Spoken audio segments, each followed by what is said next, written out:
Good evening. Welcome to a regularly scheduled meeting of the Waterville City Council. If anybody would like an agenda, I believe they are right outside the door. Before we get started, I will ask Chairman to lead us in the pledge.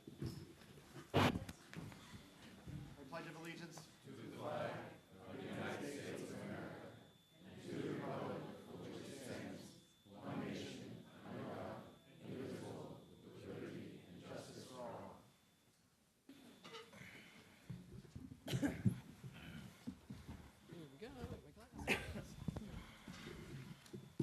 All right, got to do some tricks here. If I could have all of our firefighters who are here come right up to the front, please.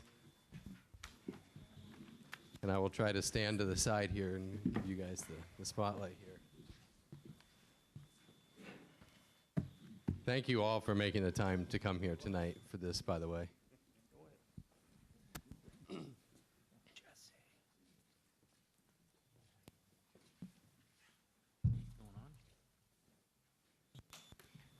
Whereas on January 29th, the Waterville Fire Department responded to a large, serious fire at the Huhtamaki plant on College Avenue and proceeded to attack the fire in a timely and professional manner.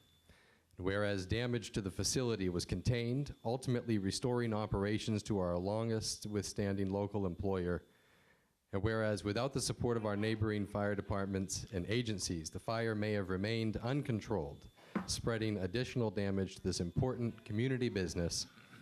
And whereas the crews performed under hazardous conditions in freezing temperatures, now therefore I, Nick Isgro, Mayor of Waterville, on behalf of the City Council, wish to call all of our citizens to recognize the excellent work performed by the Waterville Fire Department and of all the important support provided by the surrounding towns. Thank you for all you do and all you did. Thank you very much.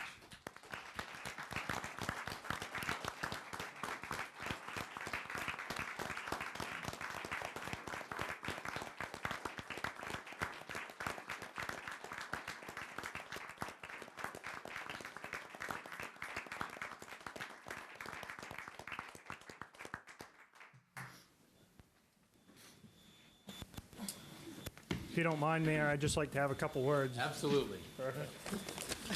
I'll try to make this as quick as I can because I do want to recognize some other people that aren't here, including the surrounding community. I appreciate that. Honorable Mayor and Council, thank you for the proclamation recognizing the actions of the Fire Department on January 29th at approximately 17:26 hours. The Waterville Fire Department and Fairfield Fire Department were dispatched to Huhtamaki for a report of fire on a roof. An all hands was summoned, requesting all Waterville fire staff to respond. Crews under the leadership of Captain Drew Corey, Captain Rodney Alderman, Captain Ian Pelletier, and several others entered the building at that time. They were met with zero visibility conditions, fire consuming 2 dry units, and fire extending through the roof. Multiple hand lines and large diameter hoses were deployed, and all of our resources were exhausted. Our tower ladder established roof access, and we began to apply water from above. In summary, without the support of the surrounding communities, we may not have been able to extinguish the fire, and we were fortunate to coordinate the fire through the unified command system involving the area fire chiefs. It should be noted during this time, Waterville Fire Department and covering fire departments continued to respond to medical emergencies while the fire was ongoing. Our department stands tall, and I'm extremely proud of the men and women that make up Waterville Fire Rescue. They continue to train hard, provide passionate medical care to our community, and fight fire like athletes. I know from recent comments I've received from our residents that they truly appreciate our efforts. I'd like to take a moment to recognize all the agencies that responded and covered in as follows: Albion Fire, Augusta Fire, Belgrade Fire, Clinton Fire, Delta Ambulance, Fairfield Benton Fire, Fairfield Police, Kennebec Emergency Management, Norwich Walk Fire, Oakland Fire, Skowhegan Fire, Sydney Fire, Vassaboro Fire, Waterville Fire, Waterville Consolidated Firefighters, Waterville Police, our dispatchers at the Waterville Communications Center, our school district, and Winslow Fire. Local businesses such as the End Zone, Caps's Pizzas, Domino's all provided food to our firefighters. Johnny's Selected Seeds opened up the doors of their corporate office and the Waterville School District sent buses to keep our firefighters warm. And last but not least, when the firefighters made a mess of Johnny Selected Seeds, Advanced One Cleaning waived some of the cleaning fee for us in support. I'm sure I've missed some, but I just wanted to tell you about a real example of the community coming together to support the emergency effort. So in closing, on behalf of the Waterville Fire Department, we thank the mayor, city council, and the city manager for your continued support of the fire department and ensuring that the residents have adequate fire and EMS services. And we also wish Wtomaki a safe and speedy recovery. That is all. Thank you, Chief. Thank you, Chief.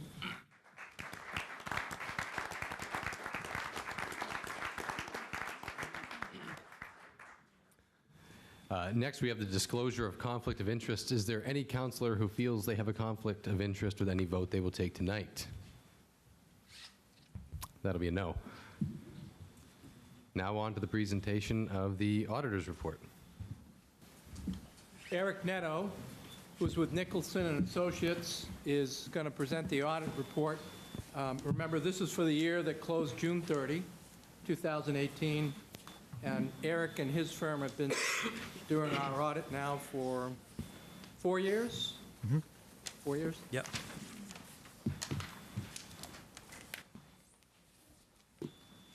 Good evening. Welcome. As Mike mentioned, my name is Eric Netto. I'm a partner with Nicholson, Michaud & Company. I'm here to present a short presentation covering some of the highlights of our fiscal year 18 audit. So you should have in front of you in your packet a copy of our presentation. Okay. We're going to start on the slide that's titled Independent Auditor's Report. So very quickly.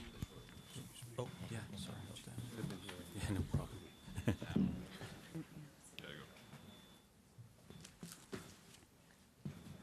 You guys all set? Okay.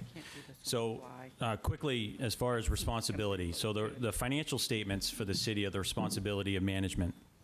Our responsibility as your auditor is to express an opinion on those financial statements based on our audit.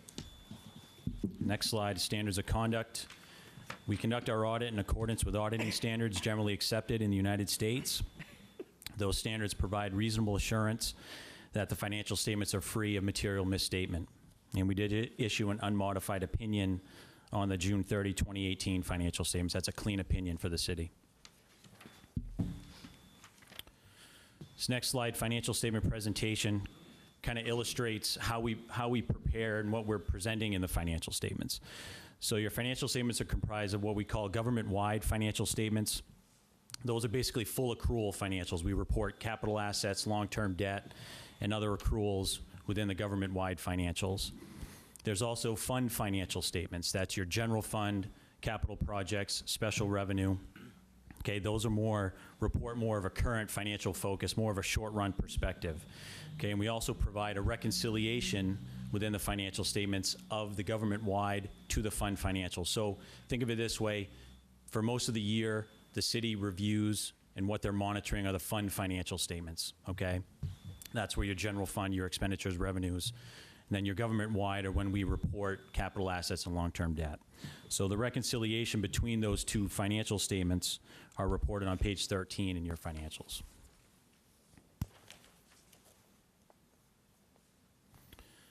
Okay, now we're going to start getting into a few of the key areas within your financial statements. This first slide here, taxes receivable and liens, general fund. Total taxes receivable and liens at the end of fiscal year 18 were approximately $1.1 million. That was about a $123,000 decrease from the prior year and below average over the past 5 years. So that $1.1 million is really comprised of two items. That's your total taxes receivable of about $815,000 and also tax liens of about $286,000. Okay. On your next slide shows over the last 5 years what your property tax collection rate has looked like. For fiscal year 18, your property tax collection rate was approximately 95.1%. That was a slight increase over fiscal year 17 when it was 94.33%. Okay, and that represents, obviously, the percentage of your tax levy that's been collected within the fiscal year. Okay. Within your financial statements, there are additional disclosures related to your property tax levy. It's on page 28, note 4. This next slide shows your property tax rates over the past several years. The year under audit, fiscal year 18, the property tax rate was 23.33. That was a 0.53 mil increase in over the prior fiscal year. And just to note, within the financial statements, within the MD&A, we also disclose what the city has approved for a mill rate increase in the next fiscal year, the 18-19 budget period, which was a 1.94 mil increase to bringing the property tax rate to 25.27.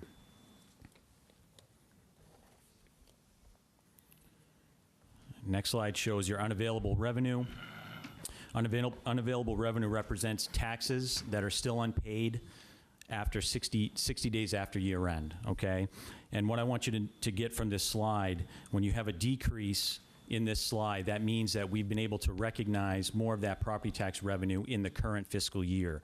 So that's one of the items that will help you when you're looking at your budget to actual on your property tax revenue. It helps bring that number, your actual number, a little bit higher than budget.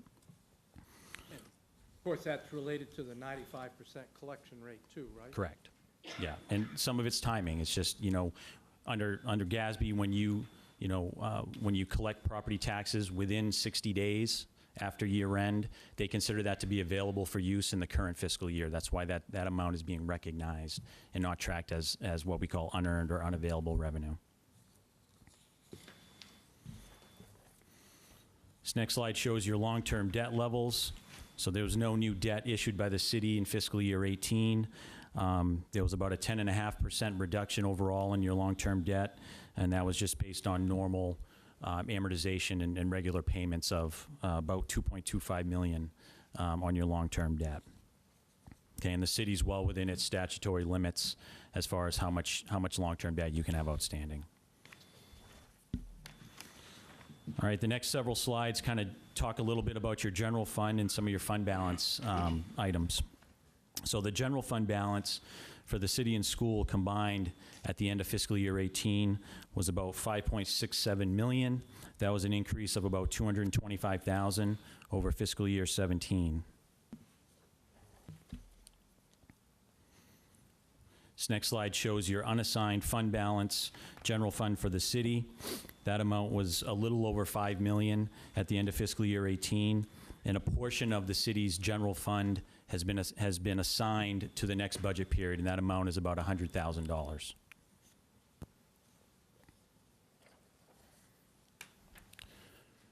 This next slide shows your the general fund balance for the school. That was about $434,000 at the end of fiscal year 18. That was an increase of about $236,000. The school had budgeted to use about $60,000 in their fiscal year 18 budget year, but the school had an overall positive fund balance of about $296,000. So they didn't use any of that budgeted fund balance in this fiscal year.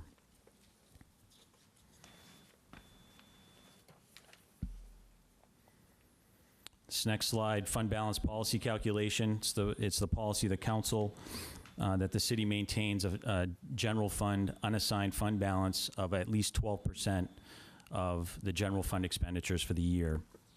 And in the current year, we were compliant. The city had a 13.74% unassigned fund balance percentage. Just note that in the prior year, that percentage was slightly under 12%. It was about 11.9%.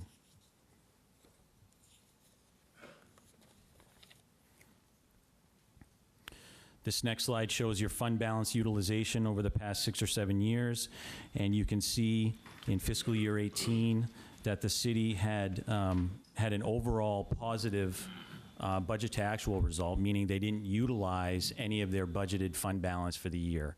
So the city and the school combined had budgeted to use about $840,000, and you had an overall positive fund balance change. So really, you added to your general fund balance. You didn't utilize any of that budgeted fund balance this year. So you can see that in fiscal year 18, what was budgeted, there was nothing used. And that last time that occurred was in fiscal year 16, okay? And you can see over the past 6 or 7 years that the city really has never, over that period of time, the city hasn't utilized all of its budgeted fund balance, right? So that's just an indication of budget actual results for those years. Okay, page 14 of your audited statements is where the budget to actual results for the city is reported. These next couple of slides kind of illustrate as a percentage your general fund revenues and your general fund expenditures. It's not presented here, but if you were to look at these percentages over the past 5 or 6 years, they're very consistent. And in this particular slide, the general fund revenues, taxes, intergovernmental revenue, tuition and charges for services represents about 92% of your total revenue. All of those categories had positive budget to actual results in this fiscal year. And on your next slide, general fund expenditures, education, public works, police, fire, communications, those represent about 84% of the city's total general fund expenditures. And again, all of those categories had positive budget to actual results in fiscal year 18.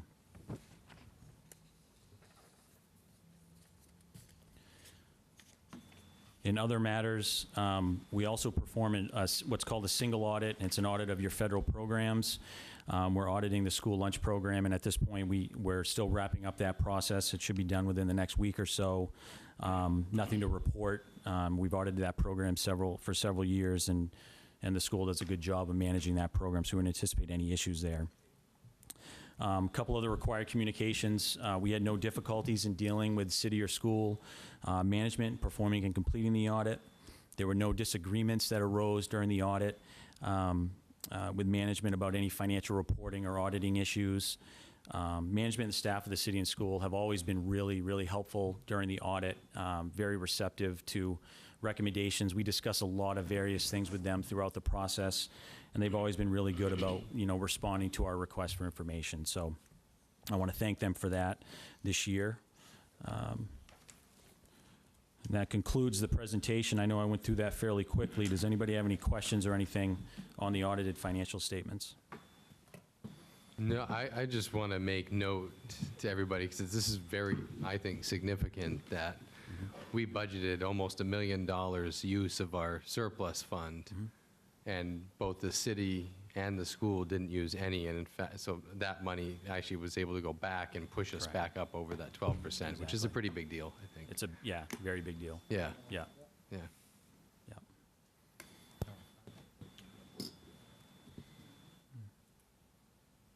Any questions?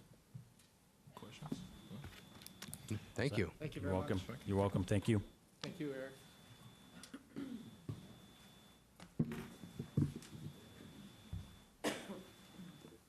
I guess the importance of that is it means that we actually spent what we collected and not more than what we collected.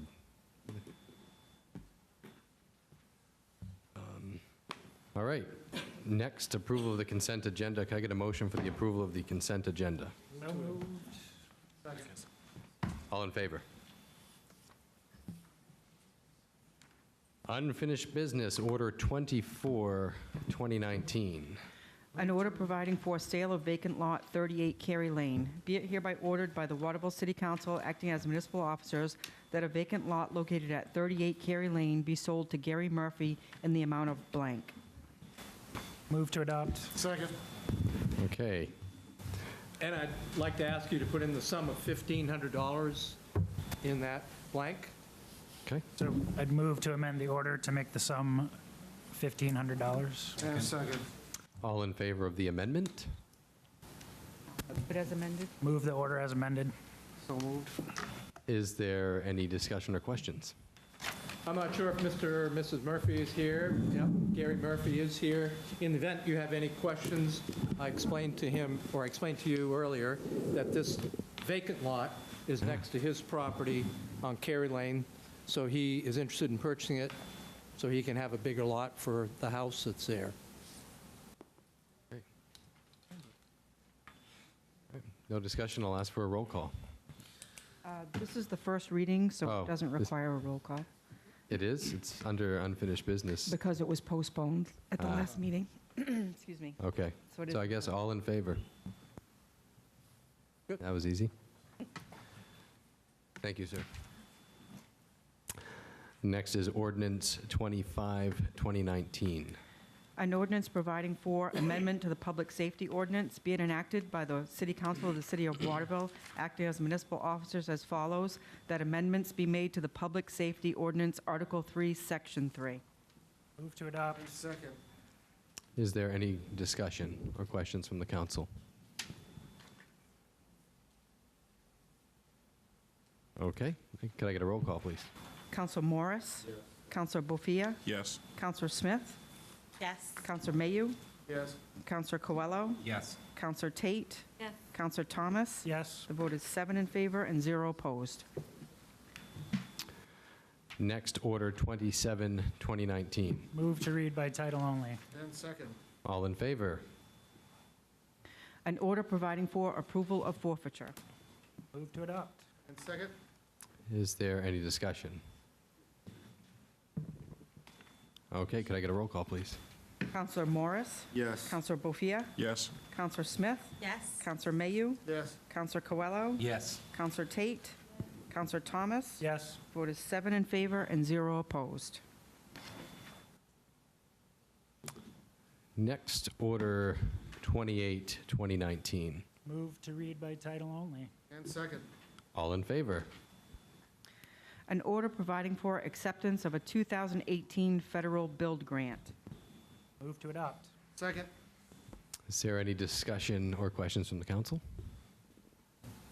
Just want to say this is our final reading on this build grant.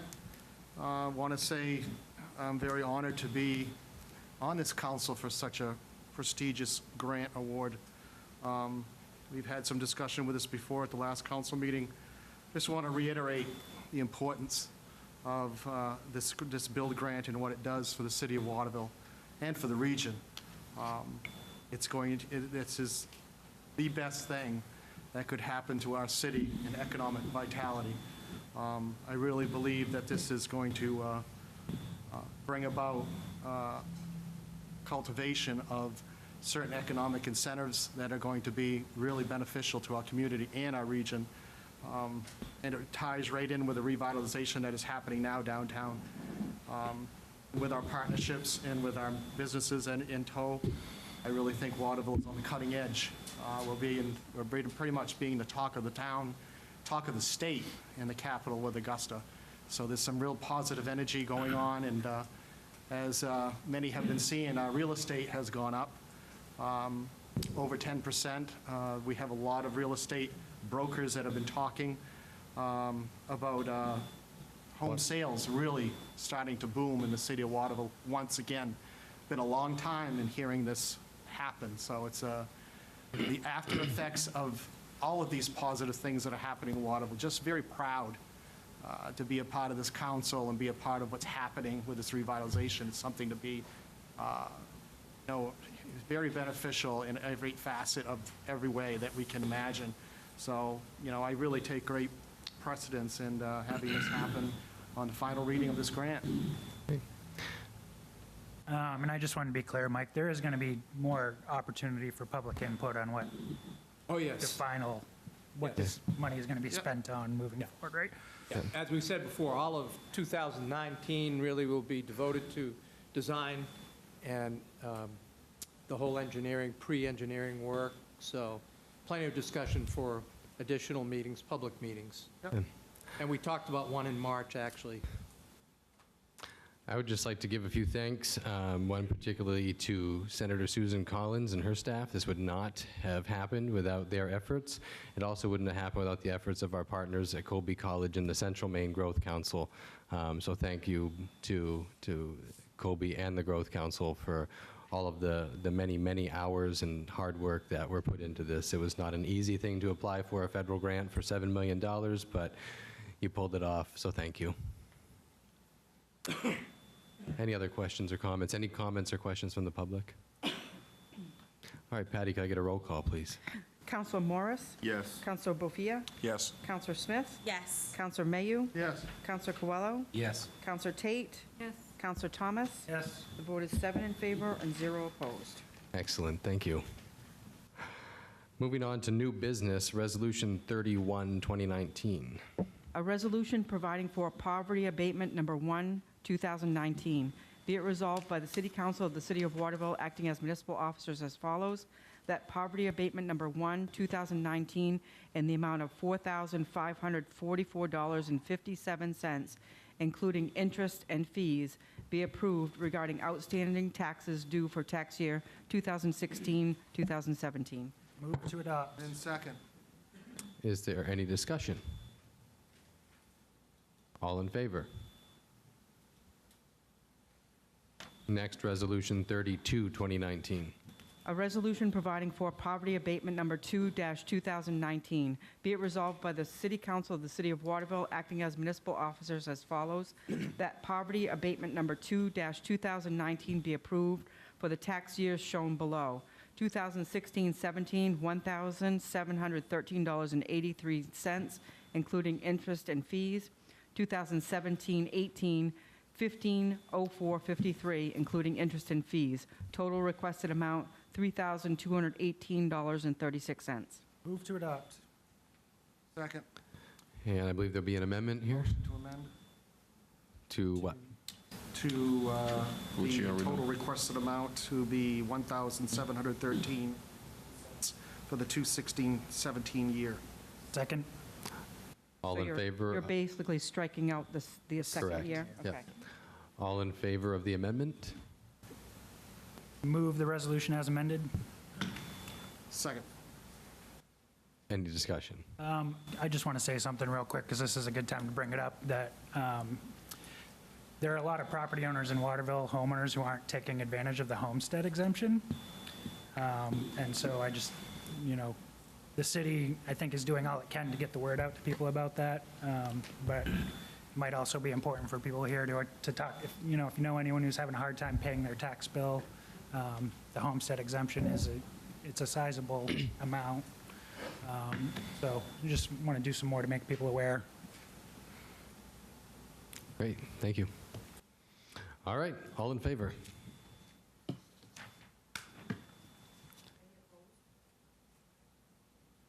I guess I missed you. Sorry.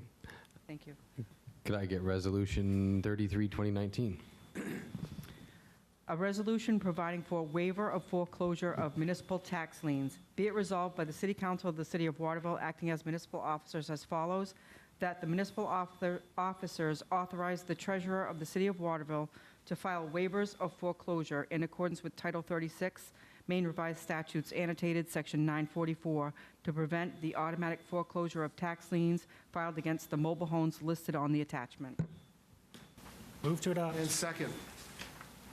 This is something that we've done for a number of years now. All of the properties that you see listed on the attached are mobile homes within mobile home parks. And so I think it became quickly apparent to us years ago that we'd really be assuming quite a liability if we foreclosed on some of these, because now we're the owner of a mobile home in a park and being expected to pay rent on that lot where the mobile home sits. Then we have to make the decision, how do we move it off the lot? Can we sell it to someone else? And for these amounts that are usually so small, it doesn't make sense for us to foreclose. The taxes don't go away. They're still liable to the people they're assessed to. It's just we've given up our right to foreclose.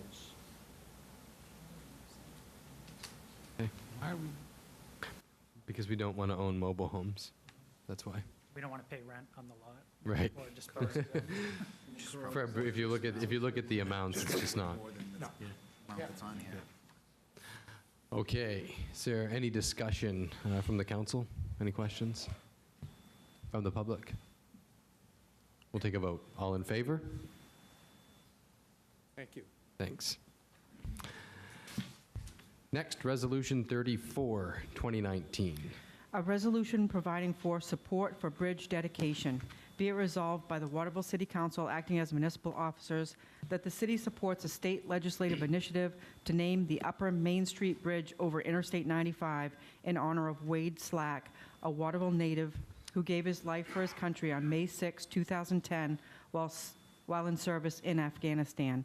Many residents of our city have fond memories of Wade and stories of his achievements while growing up.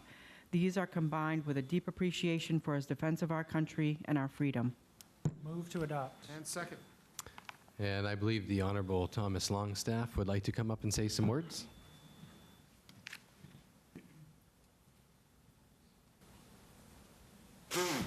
Thank you, Mr. Mayor, members of the council.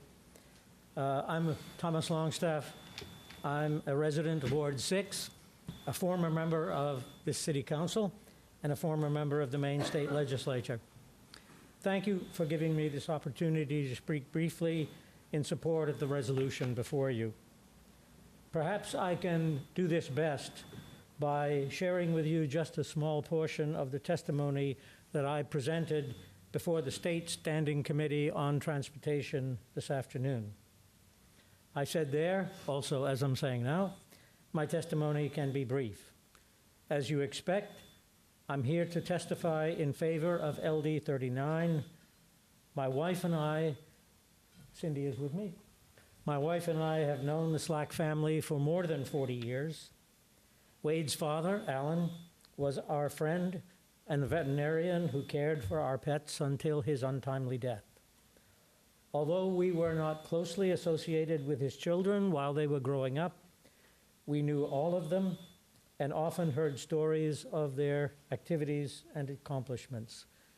In recent months, we have seen more of them.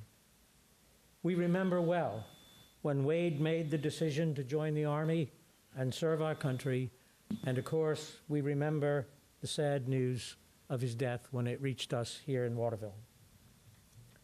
Last year, when I first heard the suggestion that the I-95 bridge over Outer Main Street in Waterville be designated as the Wade A. Slack Memorial Bridge, it had my immediate support.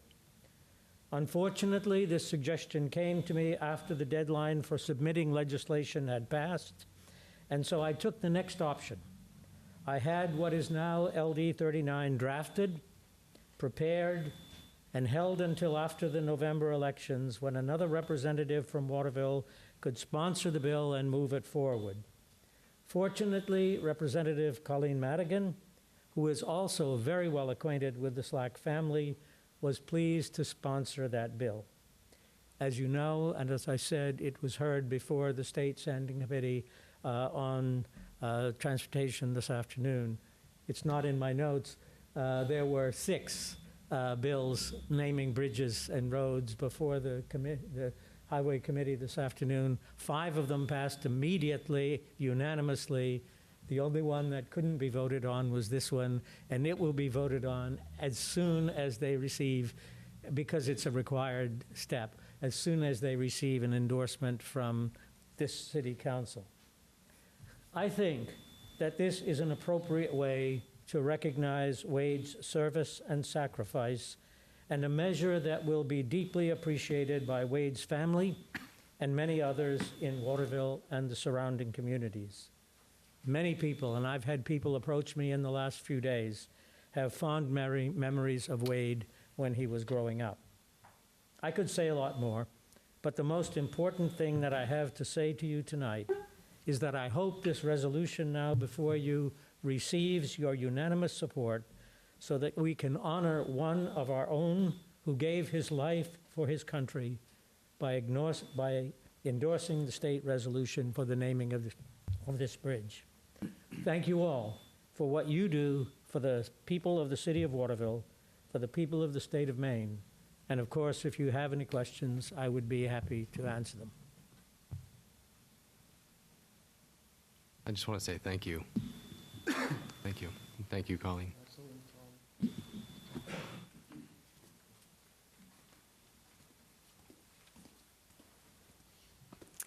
Thank you. I'm really honored to be here tonight to talk about this.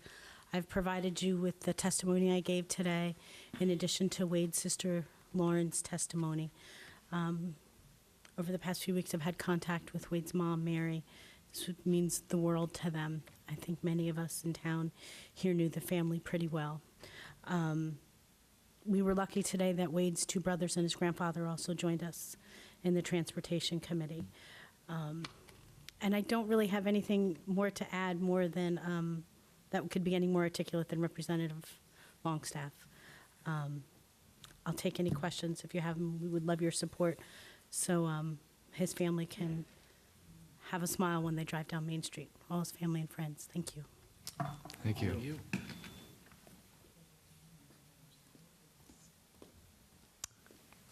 Any questions?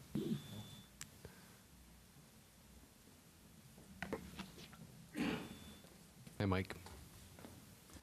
Good evening. My name is Mike Perkins. I'm a co-signer on the bill.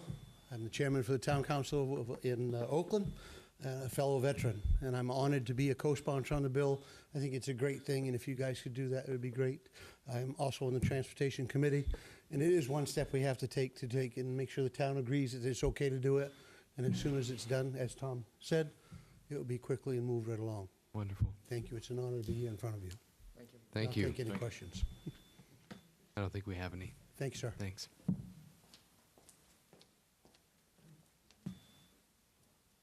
Okay, we'll move to a vote. All in favor? Unanimous. Thank you.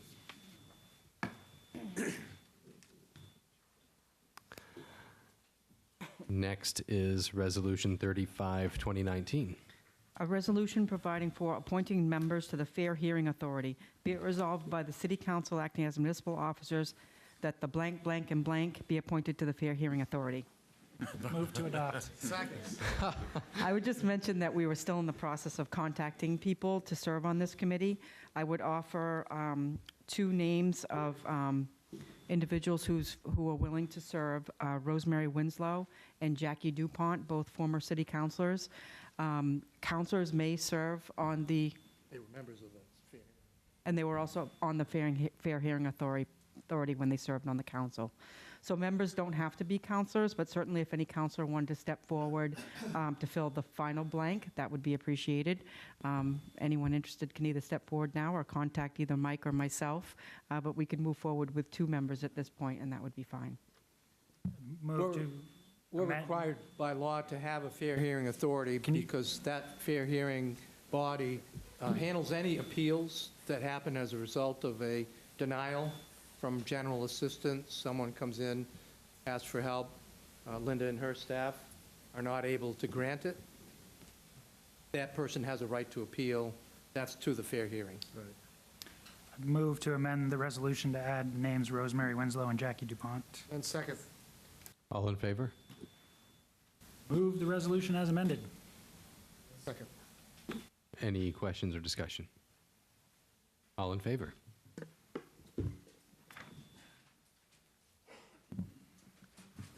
Mr. Mayor, members of the council, if I could just have a minute of your time, since a certain individual is here with us tonight, I thought it was important to mention Linda Fossa, so you're going to have to come up and join me. I know. Come on up, Linda. After 38 years, yes, Linda is retiring in March. And I really can't think of another employee that has shown the dedication, loyalty, and commitment to the city of Waterville that she has. Really, they don't make them like this anymore. She's been here her whole career. Working in general assistance is not an easy job. I mean, you see people who are sometimes at their worst moments. And she's maintained her compassion and her work conscientiousness all the way through. And we are going to miss her in a very, very big way. So would you please help me in thanking her for her time here?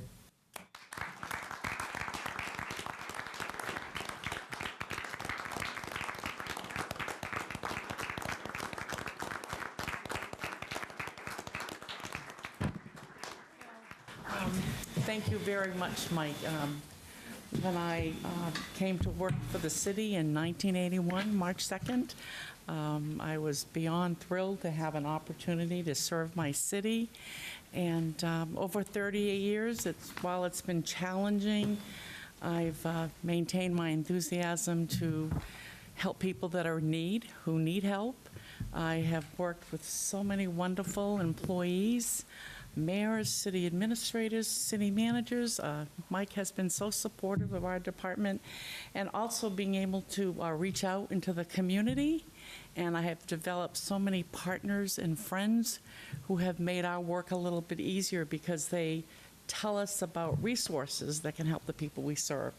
So I thank you very much for that kind gesture. Well, thank you. Linda, some nice words, too, I want to say, in bold: compassion, exceptional. You know, I Thank you. can't say enough about what you represent, like Mike did, what you've done for the city. I mean, your enthusiasm for the city is just off the charts, and what you do for people on an everyday basis for 30 years Thank you. is just highly commendable. Thank you, I And appreciate that. it's not an easy task, and you take it on right on the chin each and every day. And I can think of all the budgets. Yours was absolute shoestring, right to the mark on everything, and just exceptional and bold. That's what I can tell. You know, you really are something else, Linda. You're going to be a big loss to the city. Very kind words. Thank you very much. Yeah. Thank you.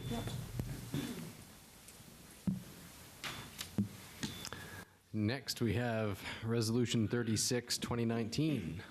A resolution providing for authorizing renewal of a special amusement license to Geary Waterville LLC, doing business as Best Western Plus, Waterville Grand Hotel. Be it resolved by the City Council of the City of Waterville, acting as municipal officers as follows, that the City Council hereby authorize the issuance of a special amusement license to Geary LLC, doing business as the Best Western Plus, Waterville Grand Hotel, 375 Main Street. Move to adopt. Any discussion, questions? All in favor? Order 37, 2019. An order providing for acceptance of funds for parking enforcement. Be it hereby ordered by the Waterville City Council, acting as municipal officers, that the city accepts the amount of $10,000 from Colby College with the understanding that said amount be used to fund a part-time person to do parking enforcement for a period up to 1 year. Move to adopt. And second. I just want to give a little bit of a background on this. We've been talking about the need for parking enforcement for all of the years that I've been mayor, and going back before then. I'm sure Councilor Thomas can remember those. But it's not been something we could ever do. But recently we were at a parking committee meeting, and as the chief got talking about the numbers, and we were talking about what we collect in fees from parking enforcement as compared to our ability to enforce, we realized that we need somebody whose job it is to go out and do this, because it's very difficult to justify a fully trained police officer taking their time, which they have been doing, and we're very grateful for that, but it's not really the best allocation of resources. But because there was nothing in this year's budget to do that, because one of the things we figured out is from what we collect, it will be a self-sustaining position, meaning the fees that are collected from the parking enforcement would end up paying his full-time salary, but there was nothing in this year's budget for us to start immediately, and very graciously, our partners at Colby College stepped forward and said that they would give us this $10,000, which would give us the ability to get somebody going now, while the need is now, and then come budget time, we could work in what that new position would look like. So we actually have somebody who's fully dedicated to that, and I think it's necessary. I certainly would encourage the council to vote in favor of accepting this money. I want to reiterate that notion that the mayor just said. I want to fully thank Colby College as a partner for offering this $10,000 to kickstart this off. I think it's an immediate need. Businesses demand it. The residents themselves have demanded it, and we have been in consultation with the parking committee. That was a very fluid and very analytical approach. We do need a broader management plan for our parking. This is a short-term solution fix, and hopefully will be a part of more design aspects of the concourse, and of course with the grant of the rebuild of we're looking at for happening that we just voted on, and a bunch of other different concepts that are coming up. through the revitalization project that we can see for parking that will be vital to Waterville. So this is really a great positive first step in getting our parking enforcement up off the ground and going. And I really ask the council to support this measure.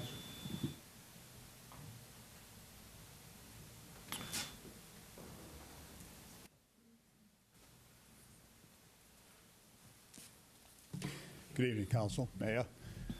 With the generous donation that Colby is going to give us for parking enforcement, it's going to go a long ways in addressing the parking issues that we're facing downtown right now. It'll allow us to do a consistent level of parking that I think will help us manage those issues. As you said, Council, what we need is a long-term comprehensive parking management plan. We need to continue to work on that, but there's a lot of moving parts right now, such as we're going to go two-way, the hotel's being built, and other issues, so that we can do that. But certainly in the short term, having a parking enforcement officer and increasing the fees for parking fines, which is on the next agenda, I'm hoping we'll start to, again, educate the public that there is a consistent level of enforcement on a regular basis downtown, so that if they do violate parking regulations, there's a good opportunity that they'll get a parking ticket. The goal here is not to give more tickets, it's to get voluntary compliance. And I'm hoping by having the officer down here in uniform, the not officer, the parking person in uniform, that the visible presence, the education of the public will start to get that voluntary compliance, so we get turnover with parking spaces, we alleviate violations of parking regulations, and all the issues that we are starting or that we have been addressing now. So again, having that consistent parking is going to go a long ways, I think, to start to see some inroads to our parking issues in the downtown area. So again, we certainly appreciate what Colby's doing and stepping up and giving the $10,000 so that we can hire that parking enforcement person. As soon as the council approves that, I'll start with that process, and we'll try to get the best dependable person that we can to fill that role in the downtown area. To your point, that this is a discussion that was going on for a long time. Mike, I know we discussed this before, as somebody who's gotten more than one parking ticket in Portland. I know when they give you a ticket down there, they give you it's a little map with the ticket that shows where you can park long-term. So I'm hoping maybe we can develop a little map of downtown that shows where the 2-hour parking is, where the long-term parking is, so that if somebody does get a ticket, they know better the next time where they can. Well, part of the job of the parking enforcement officer will be an educational piece. And so those and other thoughts that we have to help, again, heighten awareness about the parking issues and to be a responsible person when you come downtown and not violate our parking regulations will go a long ways in helping us address, the parking issues. Again, I just want to, thank Colby College also as well for the gesture that it made and continue to support, our community. My only question was about the number of hours that will be allocated to that person to be able to enforce those parking regulations. Right. Right now, I'm looking at about 20 hours per week with the $10,000 that we will receive from Colby, in addition to parking revenues that we generate by giving the tickets. Because the fiscal year just started, so the parking revenues that we generated last year are not there, so I only have what we've done from January 1st to now. But with the $10,000, if you look at minimum wage, which is $11 currently, it'll allow us minimum of 20 hours a week, maybe more. Maybe more. So again, that's a good number of hours to start with. It'll give us that consistent parking on a weekly, on a daily basis. Great. Thank you, Chief. Thank you. Any other questions or comments from the council? Is there any questions or comments from the public?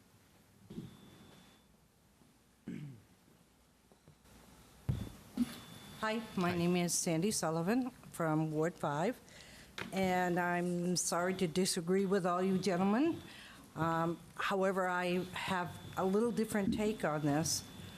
I attended many of the council meetings when this dorm was being talked about, many, many times we were assured that there would be no parking problems because the students would be parking on the campus and being shuttled. Now that the dorm is open, the problem is being dropped in the lap of the city and the city taxpayers. And although $10,000 may be a generous donation, I believe it's not a city problem. I believe it is a Colby College problem. Like I said, we were assured they were not going to park down here. And until the dorm opened, there may have been some parking problems, but certainly not to the level that we considered having to hire someone. I realize they'll be part-time, but they are going to be covered on our liability insurance, which means if this person comes out here and slips on the ice and breaks a leg, their medical bills are going to be more than what the $10,000 donation.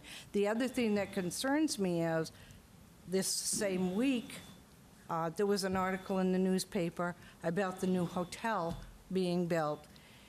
I assumed that because they also bought the Camden National Bank lot, that the hotel would be redesigned where they would have their own parking also. It appears from this article that what's going to happen is the hotel is going to get bigger. The parking is still going to be in the city lot across the street. That lot has already been leased. To them. To them. But they only had 40 rooms approved at that point. They are now talking about 50 rooms with the accompanying support staff in the hotel. And so that means not only are they going to fill that lot, but they are going to overflow onto Main Street also. So my point is, I'm not saying I don't appreciate what Colby does for the downtown, but it seems as though they are wonderful at buying buildings and renovating buildings and then dropping some of the accompanying problems into the lap of the city and the taxpayers. And I just think this $10,000 is is an extension of that. Thank you. Sure. And you can, as you sit down, I do want to respond to that because I appreciate your position because you are right on one point. We were told that students wouldn't be parking down here and they are filling up this lot over here, and that is an issue. And I absolutely agree with you on that, and that's something that we are trying to work with the school on. It is an issue. That said, I will get right to you, and I promise I'll give you a chance to come up and talk. Long before this building was put in here, the idea of parking enforcement, we have some businesses downtown who are very good and have always been very good at having their employees park in long-term parking. We have others where we have employees downtown that knowingly have parked in short-term parking, which has caused complaints from other businesses before this project even took place. If you look at any successful city, there is a parking strategy and a parking management plan, and we should be, and that is the city's job, because the reality is the city wants development. I mean, we have a choice. We can either have a ghost town and just be a boarded up ex-mill town like we were kind of turning into, or we can take the opportunity when people want to put forward millions of dollars to help rebuild and vitalize the space. And that does mean that there's more people and more parking, and that, I think rightfully so, is an issue for the city to deal with. But I think it is important to acknowledge the piece you said about the students parking in that parking lot, because we were told they weren't going to. And hopefully, I'm optimistic that that piece of it will get resolved. But the reality is, I've never come down here and not found a spot. I might not be 10 feet in front of the door, but I found a spot.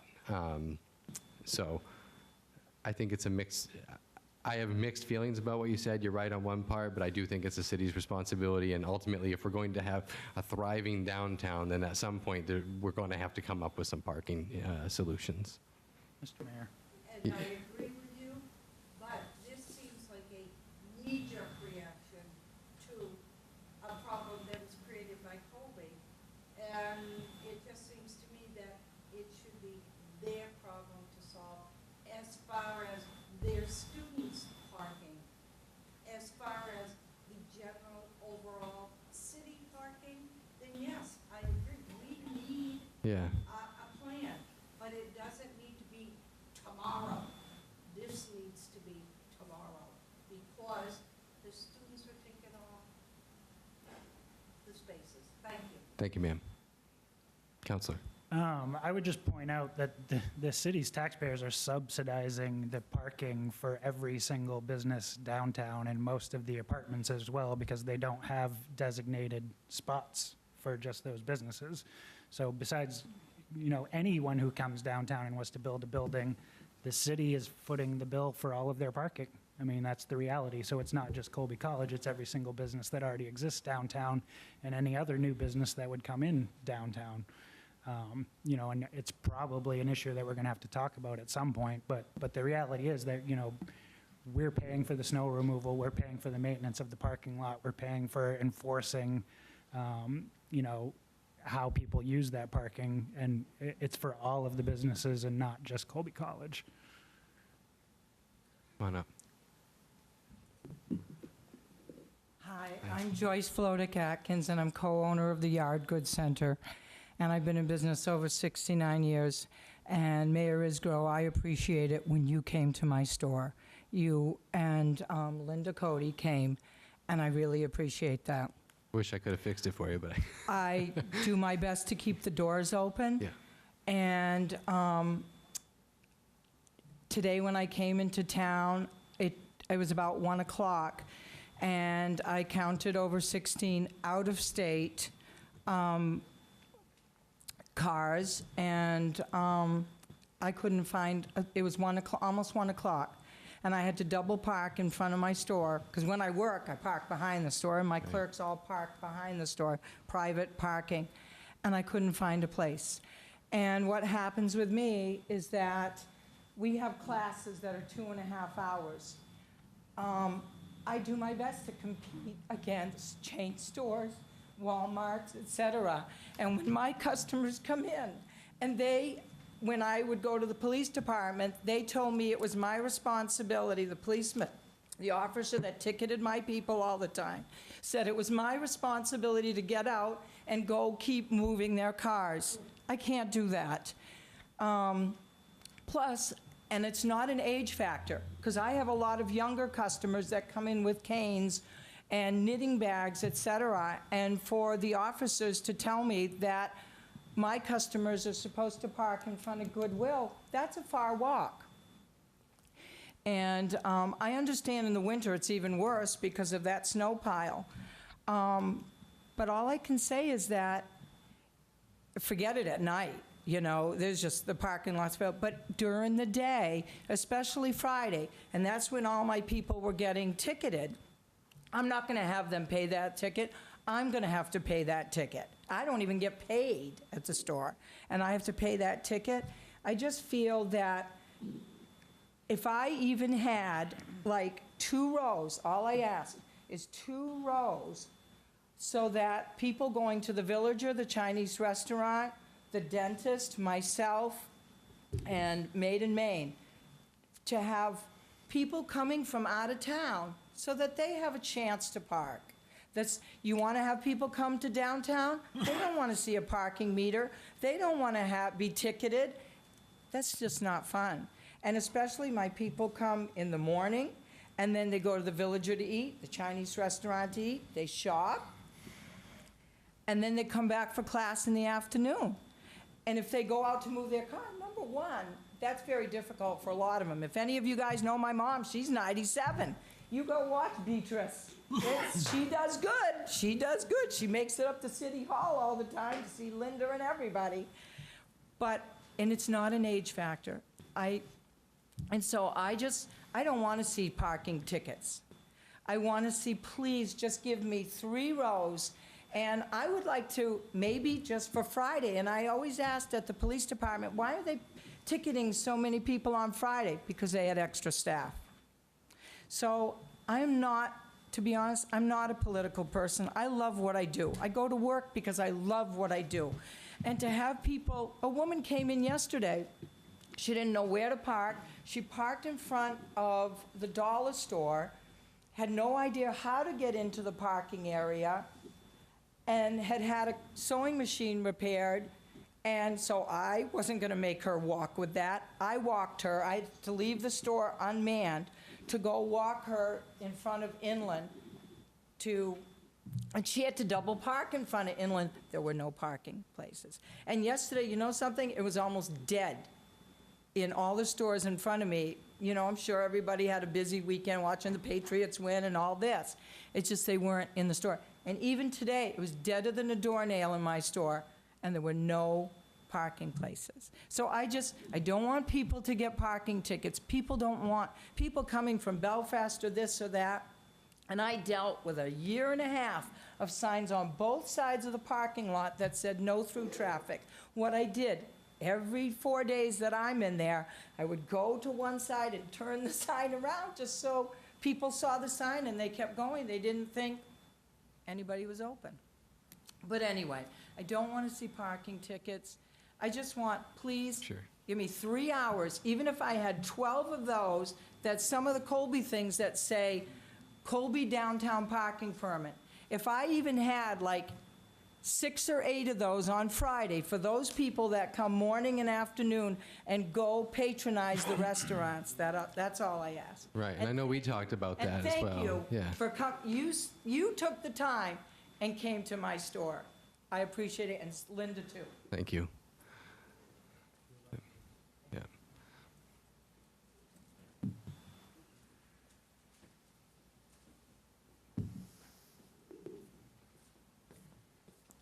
Julian Payne, Ward 5. I won't be as passionate as Joyce, but it's easy to confuse sometimes the plates being Colby because there's a lot of rent-a-cars, and I'm wondering in the summertime, there's a lot of people that come to Central Maine and the hotels, and they pick up a rent-a-car. And I was at a gas station one day talking to a guy, you know, oh, are you from Texas? He says, no, I just picked the car up down the road. So it would be interesting to see how many of those are. And of course, if they're from out of state, they're not going to know our laws and parking, and they're going to come downtown from the hotel to see the local downtown area. So when I see plates now, I don't always associate it with certain colleges. But also, has the council thought of getting an outside company in here in the summertime where you have those credit cards, you rent bicycles? A lot of the cities are going to that. And if we're starting to revitalize and it's more attractive to go downtown, that would also alleviate the parking problems, and you could put it in the hands of a private enterprise. Thank you. Thank you. You bring up a good point. I mean, I think right now they're Colby students, and they shouldn't be parked there. It is what it is right now. I mean, I get what you're saying. It could be from anywhere, but I could walk out there right now and probably go down the line and find all the stickers and tags in cars that are parked where we told they weren't going to park. So it is part of a longer-term strategy, for sure. Yes. I wasn't planning to speak, but I want to support Joyce and Yard Goods. I don't know if everyone here knows Joyce and Ken who run Yard Goods, but it's really a business known throughout the state, and it's probably, if you're a knitter or a crafter or sewer, it's probably the best place you'll ever go in the state. I brag about it all the time. It's really something we should be supporting. It's really like this legacy business that's a part of Waterville. Their classes are 2.5 hours long. It's where I learned to knit almost 20 years ago. My mom, too. And I can't tell you how many people learn to knit there and get their sewing machines repaired there. So I don't know what the solution is. I have no idea what to tell you how to solve it, but I think solving it so people can go get some lunch and go to their class, which is one of the most wonderful things that happens in this town. I would support that. Thanks. Thank you. I think we're good, Counselor. Oh, you're good? I just want to say that, you know, the parking issue has been something that's been debated over the years, and it's not going to be an easy fix, that's for sure. But my thing is, pointing fingers is not going to solve anything. All right, working together will. Working together with the city, with Colby and all the businesses in town is something that will help us move forward instead of going back and trying to find who's at fault, because we can find faults with many people. There's many employees who work downtown who park in short-term parking lot for a longer period of time, but those people don't get called out for what they do. So again, working together is something that will get us where we need to go as a community. And I definitely think that addressing the long-term parking availability downtown is something that will need to be discussed by the city and by all the businesses, because I work downtown and I can assure you we have employees who are a little older and have a hard time parking ahead of Falls and walking down to walking up to the office.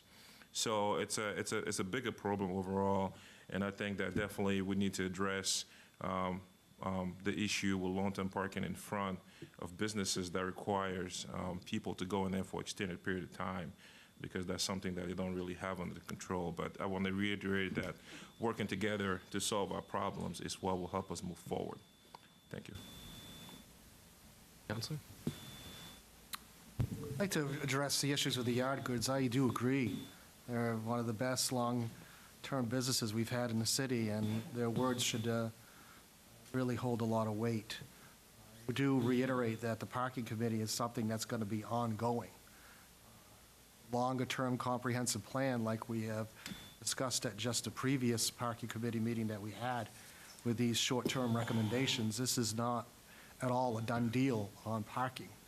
Parking is going to be an ever-evolving and revolving process as revitalization takes place and businesses come in and buildings are built.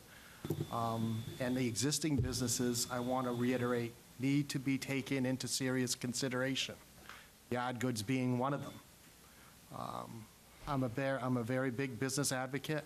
I think the weight of their words are genuine, and the parking committee will field those types of requests for more manageable parking that benefits the business.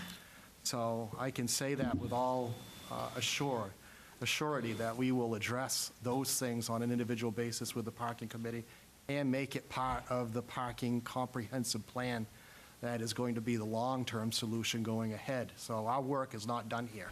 This is just a short-term solution to remedy some of the things that have been existing now, and we will continue to work and improve. And I hear your words loud and clear on what these things said. So thank you very much. Okay, I'm going to move to a vote on the acceptance of the $10,000.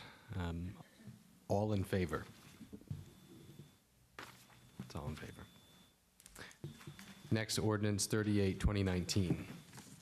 An ordinance providing for fines for a parking violation increase. Be it enacted by the Waterville City Council acting as municipal officers that Article 3 of the traffic ordinance be amended to increase all fines for parking violations to $25 as shown on the attached, except for the handicap violation fine, which shall increase from the current $50 to $200. Move to adopt. Second. If you don't have a handicap tag, it probably is not beneficial to your finances to park in a handicap spot. Any questions or discussion on this? Councilor? Yeah. Again, I just want to reiterate, this is another, this is something where it definitely prompts that we are to be talking about long-term parking downtown, because those are substantial fees, and there's definitely an issue with long-term parking. I know the parking committee is working really hard on that, and I know they're going to be coming up with some solutions. And I really hope that, over the upcoming months, we can come up with some really good solutions for the folks who go into local businesses like the yard goods and have to stay there for a long period of time, so that they get hit with really substantial fines, because those fines, those are some significant increases. And we don't want to see, some good folks downtown being hit with significant amount of money when they were coming downtown to have a good time and visit our city. So, yeah. Part of the reason for these rise in the fines for parking is again, revolve around short-term strategic plan to alleviate the problems that have been having, not just here around the dormitory, but in the immediate downtown area, concourse as a whole. So looking at raising the fines, Chief Massey did some incredible research on very similar sized cities of like Waterville in central Maine. We've gone, south and north on this, and per diagram, we have the lowest parking ticket ratio out of all of the central Maine towns and cities by far. I mean, we're talking $10 tickets that many business owners, even with the alleged college students getting a $10 parking ticket, to be out of context of parking is not something that is serving as a deterrent. In order for us to have some kind of leverage, we felt as a committee that it was very beneficial to raise these to accommodate at least the averages of the other similar population cities that we had on the graph. Certainly Waterville, by raising them to a $25 fee, gives us that average. More substantial, of course, on the handicap, but we by far were the lowest out of any of the cities. Unheard of, $50 fine for parking in a handicap. Everybody was at $200. So it's definitely, again, part of the comprehensive plan.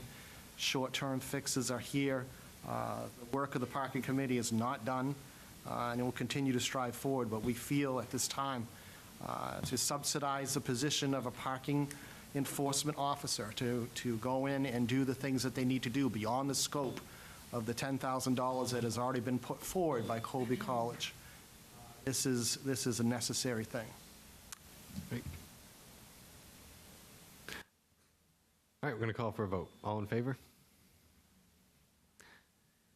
Next up is community notes. Community notes is a time where if anybody has something they would like to speak about or tell us about that was not already discussed on the agenda tonight, now would be the time to do it. We ask that you state your name, tell us where you live, what you have to say. Amy Calder from the Morning Sentinel. In all the years I can remember, 31 years that I've been at the paper, the counselors have always sat in sequence 1 through 7, and I was just wondering why the change, who made the request, and who approved it? I asked Mike if we could just mix it up a little bit because it seemed like we were always just doing it that way, and I thought it would be good for counselors to mix up a little bit sometimes. If you look at the state legislature, they just mixed up their chairs, and that allowed us to, it kind of prompted an idea of mixing us up as well. I was going to suggest that Patty can just randomly place the council. You're right. Counselors wherever she wants from now. Yeah, that way, because I think it's beneficial for people to move around, and everybody seemed to agree, so.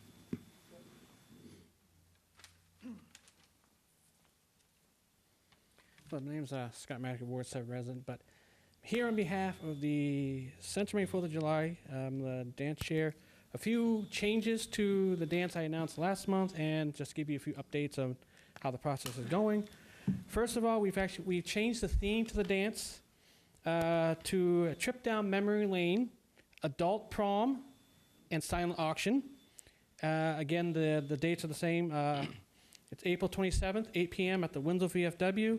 And the price has actually changed to $15, and it's just a donation at the door the night of the event.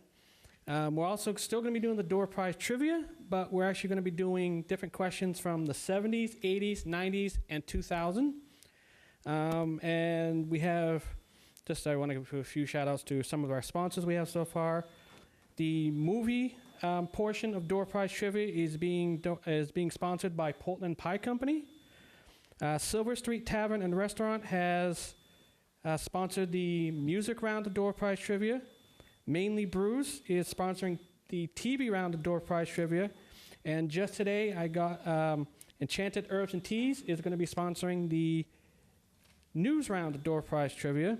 And also just a few items we have so far on our so you can bid on. We have a $25 gift card and a bag of tea from Sailor Tea, a $25 gift card and a bag of coffee from Sailor Tea. Scotty's Pizza and Variety gave us one 12-inch, one-topping pizza gift certificate. We have 2 cut and style gift certificates from Prime Cuts. And I'm trying to look at my notes. I think that's basically, that's basically what we have right now. But like I said, again, April 27th, 8 p.m., Windsor FW, $15 donation at the door. And adult, it's going to be adult prom. Semi-formal is encouraged, but again, it's not required. And this is a 21-plus event, so you must be 21 years and older to attend. And also, we do have a Facebook page. If you type in Central Maine 4th of July, and the 4th is 4th of July, adult prom and silent auction, you'll see our big, our logo. Please, I invite you, even if you're not going to come, just say either you're going or you're interested. You'll get all the updates of every time I get an auction item or a new item, I put it up there so you can kind of see what it is. And maybe maybe if you're not attending, but there is an item that you see that you really want, you want to bid on, come on down. We'd love to have you, and be a nice, fun night. And all the proceeds go to help to keep all the 4th of July events free to the public. Thank you. Thank you.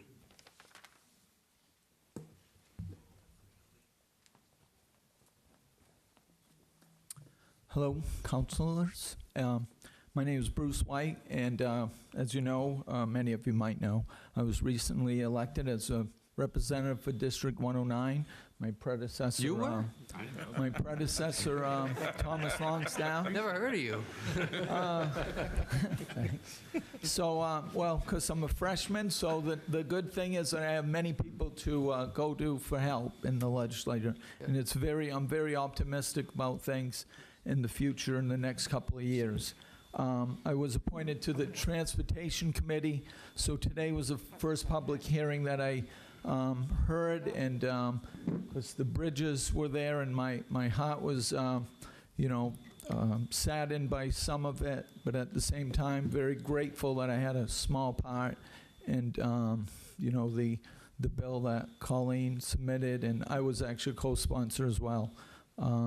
So that was I look forward to supporting that as well. Also, I did get the letter from the council regarding the revenue sharing, and I certainly fully support, getting revenue sharing back to the city, not only Waterville. Waterville, I know, lost 1.4 million average over the last 10 years. Now, if you think about that statewide, that figure is about $100 million. So you can look at that as that's lost or that's in the state surplus. So, just don't drain it on us, all right?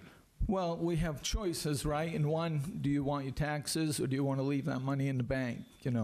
So I think there are some tough decisions. I did co-sponsor a bill on getting revenue sharing back and making it retroactive to January. There are a number of bills, but it's also a state statute to increase revenue sharing back to 5% in July. So we'll be hearing Governor Mills' budget proposal maybe Friday or Monday of next week. So, but along with that $100 million statewide, if that went up, don't forget there are a lot of other needs, obviously. The Medicaid expansion, of course, the funding of education, which is all near and dear to us, the opioid crisis, and many other issues. So it's not quite as easy as it might seem, which I am finding out fairly quickly. So I just want to say I will support the city as much as I can, obviously, and I won't get into debates on Facebook, but I certainly would be happy to have conversations with my constituents here, with any council people. I will meet with city department heads, and I look forward to that.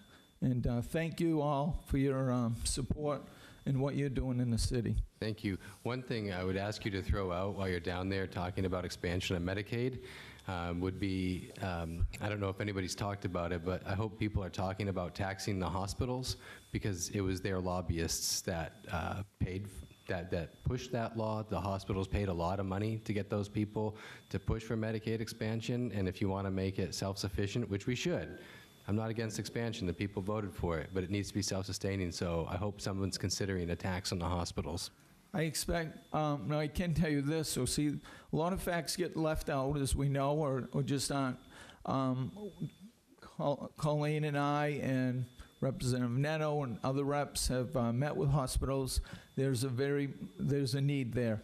The hospitals, in fact, are already paying into the federal government to support the expansion, yet our hospitals in Maine are getting nothing in return, so I can tell you that. So they're kind of discouraged at the hospital level because they're paying in where we didn't expand. Their money's still going to somebody else. So they look forward to the expansion, and it'll get 70,000 people who are working, many of them, who just don't make enough money, or maybe some make too much money. But that's a whole other issue. So there are two issues to that, and I'm not sure that taxing the hospitals is the answer, but that'll certainly come with much debate and legislation. Thank you.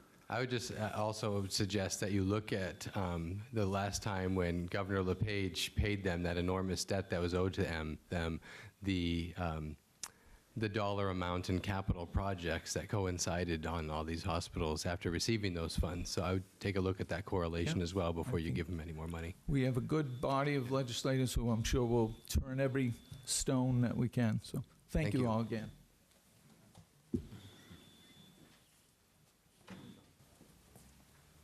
Lou.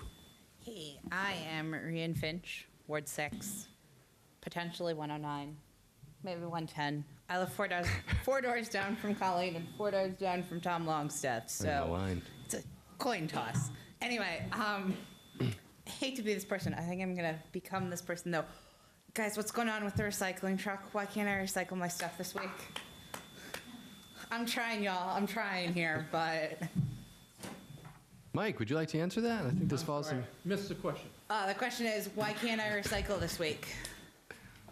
Truck broke down on its way to Norwich Walk on today's Monday morning.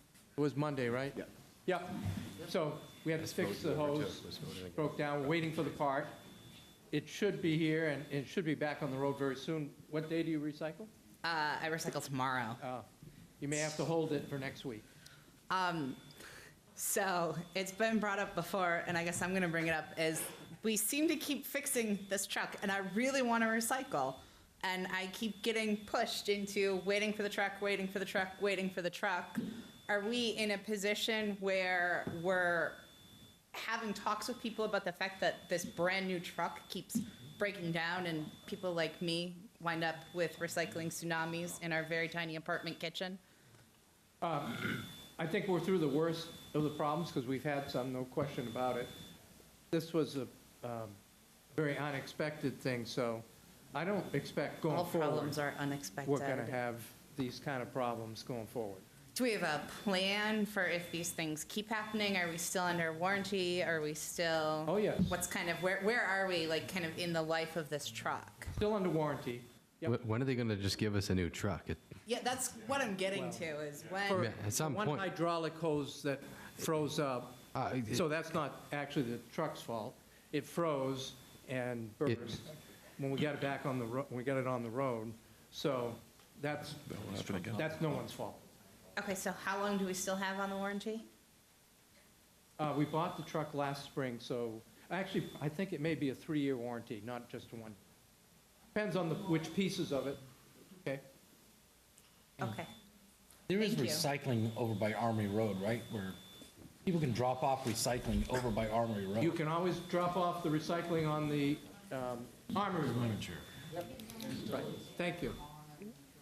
Julian Payne, Ward 5. Welcome. I'd just like to address the council about an email that was sent from former Councillor Steve Soul to the councillors about my performance on the school board. Now, Steve Soul can write whatever he wants. I think his relevance has been shown by now, and that's not the part that concerns me. It's that he put the administration's name on this email of Waterville. That is the concerning part. I know the relationship I have with the administration. I'm pretty good at reading people. I know probably Mike Roy won't invite me over for drinks, but I know the relationship I have. Maybe, you never know. Maybe, right? It depends how dry your house is, right? Yeah, but I know the rapport I have with the administration, and I've made great strides to keep that. And it's also a rapport I've had having my kids gone through the school system since kindergarten. So it's very concerning, and that he would put the administration of Waterville behind that name. Now, I know for a fact that even if they felt that, these are very professional people that would never have made those comments publicly to anyone, even if they'd thought it. Anyone who knows Alan Martin and Barbara Jordan and the administration as a whole, they would not do that, as I would not. If I had a concern with a principal or my administration, I would not write to you. I would go and see Eric personally. So I just wanted to clear that up. And Eric did deal with the situation, and he was very gracious, very timely, and I thank Eric for that. On a positive note, we are heading to Cape Elizabeth this Friday, myself, some board members, and Eric Haley. I'm riding with Eric Haley, so, and we're going to get their plan regards a charitable giving foundation. We're going to get their years of experience. We're going to get their blueprint, and we hope to be enlightened and hear what they have to say. It was very nice of them to receive us, and we really want to get this kicked off by this September for the Waterville school system. And that was your idea, wasn't it? That was my wife's idea that I brought to the board. So wonderful. We were talking about it, and if I leave the board this year, at least I can leave and say, hey, but it's really not me anymore. It's now the board, and it's Cape Elizabeth and in Eric Haley's hand, and the fact Eric's running with it is a good thing. So I can thank my wife for that. Thank you. Thank you. Can I say something? Of course you can. Julian, I just want to address the email because I was one of the people copied on this email. It would have been between those 5 people if somebody hadn't decided to blast it all over Facebook, frankly. And honestly, you made a much bigger deal out of it than it was, I think. Like I said, I think it wouldn't have been a public thing. It would have been something between the 5 people who were copied on that email. Instead, it was turned into more of exactly what the problem has been for the last few years, is people having unnecessary arguments on social media over things that were really, it was really, to me, a non-issue. Well, I didn't put it on my Facebook. Waterville Leaks posted it, so. And I think that if any councillors have a problem with communication and their emails being made public, they probably shouldn't be sitting on a council seat. Thank you. I didn't say I had a problem with it being, you know, I understand anything that comes to my email is public, and Steve probably should have known better than to send that kind of email. But like I said, it would have been something between 5 people and not a big public issue if somebody who's just trying to stir the pot didn't post it all over Facebook. Well, when I find and you know, we had a nice cordial meeting, and I would just sometimes somebody's just got to let it go. Yeah. You know, and if you just let it go, then the issue goes away. And instead, you amplified the whole thing. Well, I think and so I would just ask you to consider that in the future. You get a final comment. I think it came really in defense of the administration because it threw the school administration under the bus. And when I see Waterville Leaks, I'll let them know your concerns. Thank you. Thanks. Kathy Weeks, Ward 1. First, because we had so many other issues at the last meeting, I would like to acknowledge our mayor for becoming the vice president of the Maine GOP. This is a great honor, and I feel very privileged that he is representing us down there. So thank you. Thank you very much. And you know, you are a person that cares about the Waterville residents, and you always have from day one. And I'm looking forward to this new council having that same philosophy. It's time that we care about the Waterville tax-paying residents. I was concerned about this email that came out about the school administrators, the superintendent, and Mr. Payne. This diversive behavior has to stop, and it's this council's responsibility to stop. Like Ward 2 had said, you know, we need to start working together. I have faith in a couple of the new councilors that have the attitude, they do care. But I was so concerned, I did speak with Mr. Haley himself. He had nothing but positive things to say about Mr. Payne. He attends every school function, whereas most of those board members do not. And I even talked with some of the principals who I know, and they were just appalled that this would happen. This diversive behavior went on for 3 years, and I know we need to move on, but hey, it affected Waterville, it affected our mayor when this recall was happening, it affected Ward 1 with the Sunday night flyer. So please, I am asking the council to take a stand. We need to move forward in this diversiveness. Waterville Leaks is good, though, because we found out about the $27,000 discount. We found out about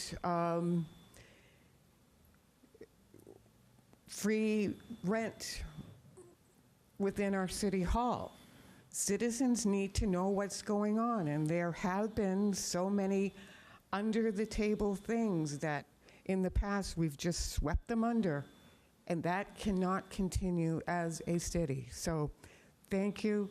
And again, congratulations, Vice President. Thank you. And I do want to just make a comment about this council. I have spoken to everybody on this council. I would be incredibly optimistic if you're looking for people who care about the city and moving things forward. I think everybody on this council fits that bill. And I mean that with full sincerity. Just want to make a comment about the email.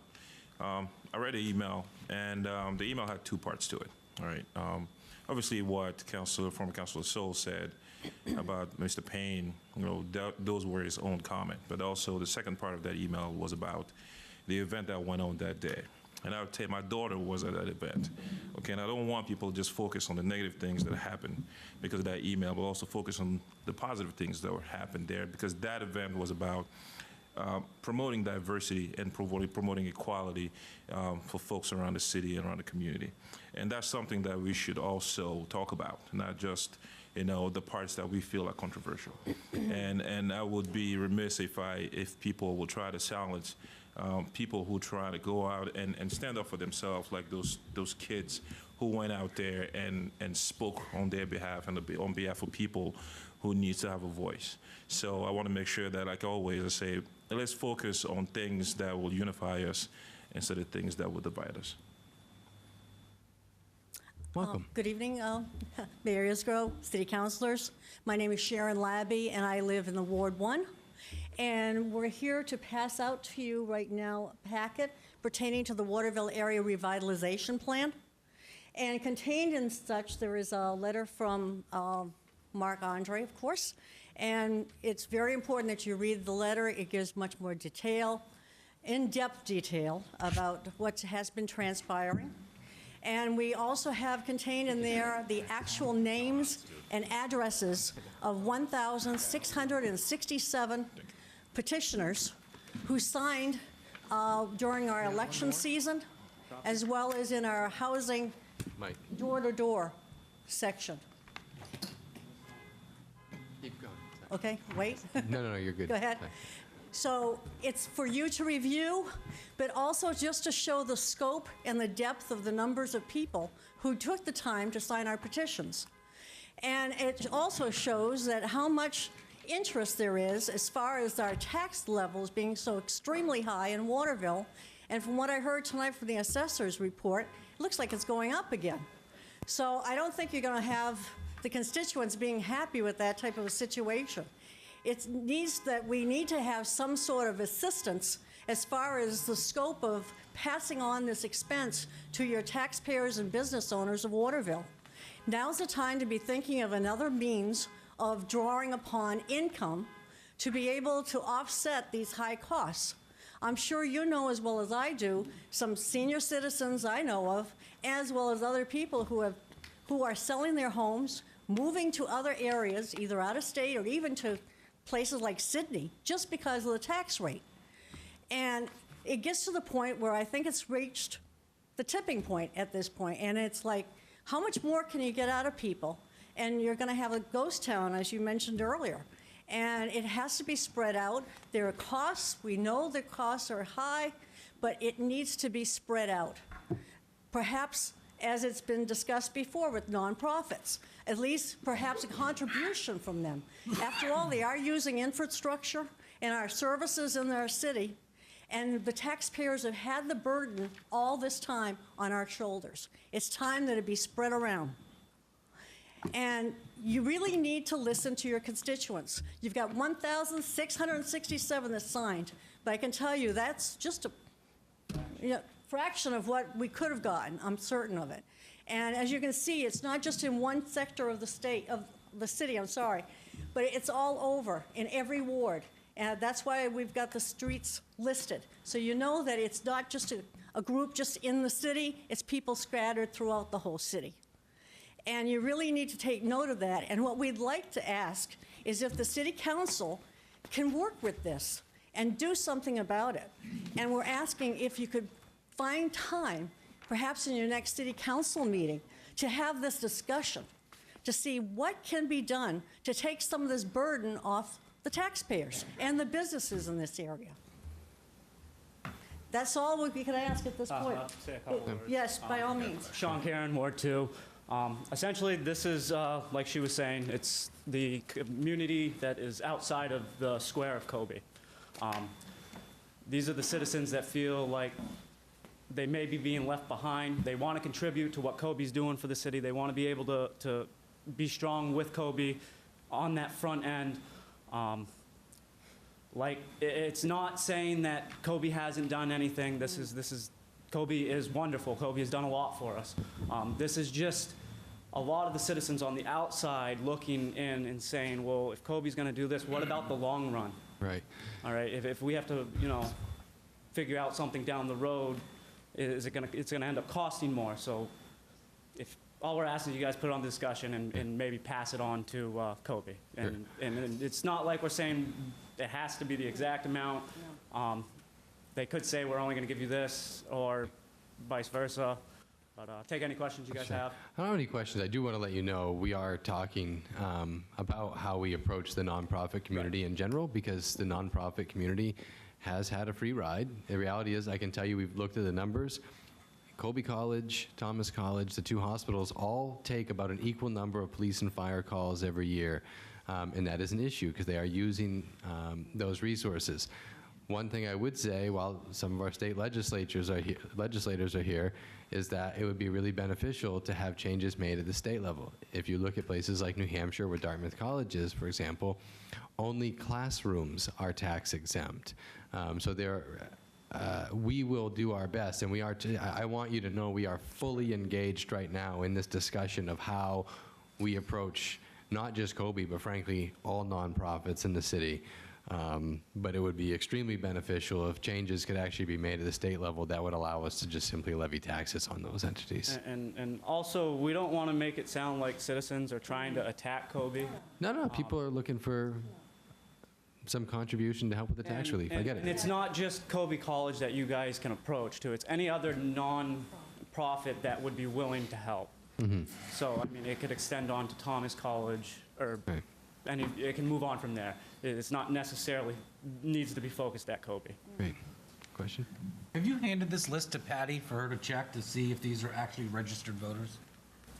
That would be a Mark Andre question. Registered voters? I don't really want to get into this whole debate about this tonight. I'm going to be honest with you. We have gone through this ad hominem. I do not want to spend hours going through this. I think a lot of those were collected on election night, so I can vouch for almost 1,000 of those being registered voters because they were taken from the voters at the voting poll. And the ones that we went around conducting for streets, we know that the people reside in those houses that we went to. Okay. So. Can I just clarify? Of course. I just want to clarify one thing, because I think I saw a few raised eyebrows when the auditor was giving his report.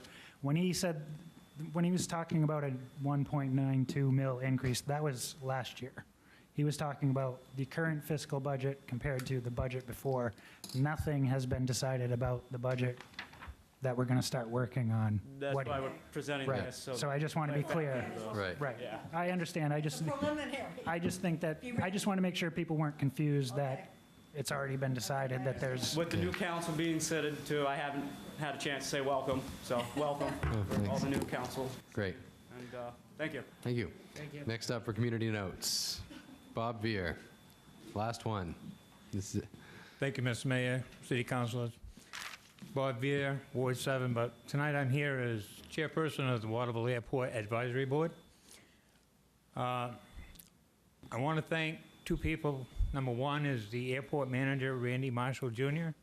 Last week, I met with Randy for half an hour and got the skinny, I guess, as far as what he envisions the airport for and where it's going in the next year, 5 years, 10 years, 20 years. I also want to thank City Manager Mike Roy, who also met with me for half an hour last week. I understand how things work and everything. I was appointed onto the Airport Advisory Board a year ago. I guess Mr. Mayor Nick Isgro always heard that I had my head in a cloud because I had no idea where the airport was. I mean, I knew where it was. I knew a plane is a plane. I didn't know a Cessna from a Global to a Piper. And tonight, I hear a lot about Kobe. And I'm going to tell you one thing.